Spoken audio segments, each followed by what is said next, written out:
उपेंद्र कुशवाहा विधानसभा चुनाव से पहले बिहार की राजनीति में एक बार फिर अपना वजन तौलने पर मजबूर हो गए हैं। राजनीति में अस्थायी दोस्त या दुश्मन नहीं होने की स्थापित परिभाषा के बावजूद उनके लिए इस बार नया ठौर पाना टेढ़ी खीर है। एकला चलो की हैसियत तो है किसी में नहीं।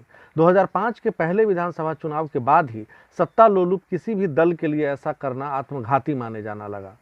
तब रामविलास पासवान सत्ता का चाबी अपने हाथ में रखते रहे और झुनझुनाते रहे, हुआ कुछ नहीं। अब सवाल उठता है कि क्या उपेंद्र कुशवाहा एनडीए में चौथी बार एंट्री ले पाएंगे और क्या नीतीश कुमार इसकी इजाजत देंगे? लालू यादव तेजस्वी खेमे से जीतन राम मांझी पहले ही एनडीए में आ चुके हैं। रामविलास पासवान के बेटे और लोक जनशक्ति पार्टी के नेता चिराग पासवान बीजेपी जेडीयू की उम्मीदों से कहीं ज्यादा सीटें मांग रहे हैं। ऐसे में क्या कुशवाहा का इस्तेमाल नीतीश कुमार और सुशील मोदी की जोड़ी कर सकती है? इसके कयास बीजेपी और जेडीयू कैंप में लगाए जा रहे हैं, चिराग पासवान को एक तरीके से चेकमेट करने के लिए। लेकिन अगर आप नीतीश कुमार और उपेंद्र कुशवाहा के कॉम्बिनेशन की बात करें, आपसी संबंधों की चर्चा करें, तो दोनों की अदावत और आवभगत की कहानी पुरानी है। 2013 में जब नीतीश ने नरेंद्र मोदी के खिलाफ बिगुल बजाते हुए एनडीए से हटने का ऐलान कर दिया तो उपेंद्र कुशवाहा की राष्ट्रीय लोक समता पार्टी बीजेपी के साथ अलायंस में आ गई।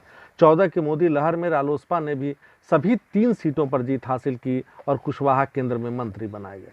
तब बीजेपी की सोशल इंजीनियरिंग में लगभग 3% कुशवाहा वोट अहम था। ऊपर से रालोसपा नेता नरेंद्र मोदी के दुश्मन नीतीश कुमार के खिलाफ लगातार जहर उगल रहे थे। बीजेपी के लिए इससे अच्छा और क्या हो सकता था। लेकिन 2015 के विधानसभा चुनाव में जब नीतीश कुमार और लालू यादव ने हाथ मिलाया तो बीजेपी लोजपा रालोसपा का सुपड़ा साफ हो गया। लोकसभा में प्रचंड मोदी लहर के कुछ महीनों बाद ही बिहार में एनडीए को करारी शिकस्त मिली। कुर्मी कोयरी वोट पॉकेट में रखने का दावा करने वाले कुशवाहा 23 सीटों पर लड़े और जीत हासिल हुई 2 पर। दलितों के नेता रामविलास 40 पर लड़े, जीत हासिल हुई 2 पर। महादलितों के नेता मांझी 20 सीटों पर लड़े, जीते सिर्फ 1 पर। वो भी एक अपनी सीट जीते और दूसरी सीट जो उन्होंने जहां पर्चा भरा और चुनाव लड़े उसमें वो हार गए। तो इसने सोशल इंजीनियरिंग की सारी थ्योरी पर सवाल उठा दिए और कलई खोल कर रख दी इन नेताओं की। अब 2015 के चुनाव परिणाम के बाद उपेंद्र कुशवाहा बिना वोट बैंक वाले नेता बनकर रह गए। हालांकि दिल्ली में मंत्री की कुर्सी बनी रही। बिहार में महागठबंधन सरकार 2 साल भी पूरा नहीं कर पाई और नीतीश कुमार ने अचानक बीजेपी का दामन थाम लिया। 17 साल की दोस्ती के बाद 2013 में जो रिश्ता टूटा वो 2017 में फिर कायम हो गया। नीतीश कुमार और नरेंद्र मोदी की लोकप्रिय जोड़ी ने कुशवाहा को असहज कर दिया। कुशवाहा को अचानक नीतीश कुमार में तानाशाह की शक्ल दिखने लगी और उन्हें कुशासन बाबू ठहराते हुए वो एनडीए से विदा हो गए। 2015 के विधानसभा चुनाव की तरह 2019 के लोकसभा चुनाव में भी कुशवाहा लवकुश वोट बैंक तेजस्वी के लिए ट्रांसफर नहीं करा सके। महागठबंधन बुरी तरह मात खा गया। ऐसे में 2020 का विधानसभा चुनाव तेजस्वी के लिए आरजेडी का वजूद बचाने की लड़ाई है। जब महासमर के गिने चुने दिन बचे हैं तभी उपेंद्र कुशवाहा को तेजस्वी में खोट नजर आने लगा है। अब वो महागठबंधन को अलविदा कहने जा रहे हैं। जेडीयू बीजेपी इस पर सिर्फ चुटकी ले रही है। तेजस्वी को कोसा जा रहा है, लेकिन एनडीए में कुशवाहा के स्वागत वाला बयान अभी तक नहीं आया है। दरअसल कुशवाहा अब एनडीए के लिए पॉलिटिकल मजबूरी नहीं रहे। कुशवाहा एक तरीके से नीतीश को न कभी पसंद करते थे और न ही कभी नीतीश ने कुशवाहा को पसंद किया। लेकिन इसके पीछे भी एक कहानी है। कुशवाहा लगातार नीतीश कुमार को टारगेट करते रहे हैं। दोनों के मीठे कड़वे रिश्ते की शुरुआत समता पार्टी के समय ही शुरू हो गई थी। लालू के खिलाफ राजनीतिक जमीन तैयार कर रहे नीतीश को तब कुशवाहा ने काफ़ी मदद की।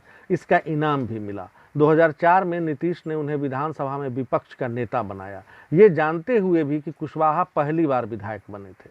लेकिन 2005 में ही कुशवाहा के सुर बदल गए। जब अक्टूबर में चुनाव हुए, नीतीश को कुर्सी मिली तो नीतीश सरकार ने फरमान निकाला कि सदन में विपक्ष के नेता होने के नाते कुशवाहा को जो बंगला मिला था वो खाली कराया जाए। नोटिस की तालीम नहीं हुई। पटना प्रशासन ने कुशवाहा की गैर मौजूदगी में उनके बंगले से सारा सामान बाहर फेंक दिया। 2007 में कुशवाहा को पार्टी से बाहर का रास्ता दिखाया गया। इसके बाद उन्होंने छगन भुजबल की मदद ली। तब वो एनसीपी के कद्दावर नेता हुआ करते थे और उन्होंने एनसीपी ज्वाइन की। फिर वहाँ से भी मन भरा तो कुशवाहा ने राष्ट्रीय समता पार्टी बनाई, लेकिन 2 साल के बाद ही वो फिर नीतीश के गले पड़ गए। उन्होंने 2009 में नीतीश कुमार ने कुशवाहा की पार्टी में वापसी कराई, जबकि इस कदम से नीतीश के सिपह सलार रहे ललन सिंह नाराज भी हुए थे। फिर भी नीतीश ने 2010 में जेडीयू की तरफ से उन्हें राज्यसभा भेज दिया। इसी साल राजगीर में पार्टी का सम्मेलन था। इसमें नीतीश की मौजूदगी में कुशवाहा ने उन पर सवाल उठाए।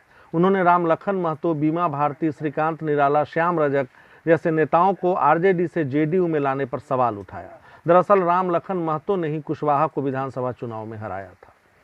तो कुशवाहा को अपने कद का अंदाजा कभी नहीं रहा। वरिष्ठता के मुताबिक राजनीति में अपेक्षित ऊंचाई न हासिल कर पाने से वो खिन्न दिखाई देते रहे। 2012 के दिसंबर में जब मल्टी ब्रांड रिटेल में एफडीआई का जेडीयू ने विरोध किया, तब कुशवाहा ने पार्टी की लाइन से अलग जाकर सरकार के समर्थन में वोट दिया, बिल के समर्थन में वोट दिया। 12 दिसंबर 2012 को उन्होंने एक बार फिर नीतीश को तानाशाह बताते हुए जेडीयू से विदाई ली और 2013 में राष्ट्रीय लोक समता पार्टी बनाई।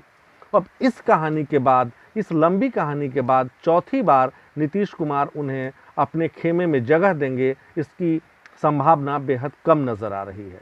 और ऐसा माना जा रहा है कि शायद उन्हें कोई बड़ा समझौता करना पड़े और मांझी की तरह लाइन लेना हो कि अगर हमें कोई सीट नहीं भी मिलती है तो भी हम नीतीश का साथ देंगे। अगर ऐसा होता है तो इसमें कतई कोई बड़ी चौंकाने वाली बात नज़र नहीं आनी चाहिए। नमस्कार।